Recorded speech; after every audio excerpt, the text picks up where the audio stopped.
On this Independence Day weekend, we asked former CBS News correspondent Chip Reid, author of the book Battle Scars, for some perspective on the mental health challenges facing our nation's military. At this moment, there are over 35,000 American troops stationed in the Middle East.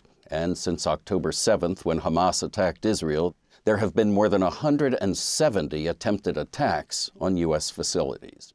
If those numbers surprise you, you're not alone. Most Americans don't pay much attention to our men and women serving overseas until something horrible happens. Technically speaking, America is not at war, but try telling that to those who will, in all likelihood, continue to be subjected not only to frequent attacks, but also to the extreme stress of constant vigilance, which is why I worry about their long-term mental health. F-18 streaked in, dropped 500 and 1,000-pound bombs. I was embedded with a Marine battalion during the invasion of Iraq in 2003. 20 years later, I interviewed dozens of those Marines, and most said they came home with at least some symptoms of post-traumatic stress disorder, PTSD, such as nightmares, explosive anger, and survivor's guilt. PTSD has always been with us. In the Civil War, it was called soldier's heart.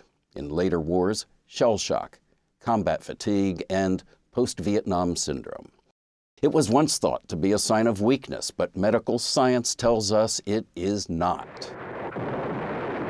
Combat and other traumatic events cause changes in the brain that trigger PTSD. We also now know that PTSD need not be permanent. A relatively new concept in psychology is post-traumatic growth, in which those who get help with their PTSD instead of trying to bury it can experience greater inner strength and a whole new appreciation for life. In the early years of the wars in Afghanistan and Iraq, we failed as a nation to respond to a mental health crisis in the military. Let's make sure that this time around, we give our returning troops the mental health services they need and deserve.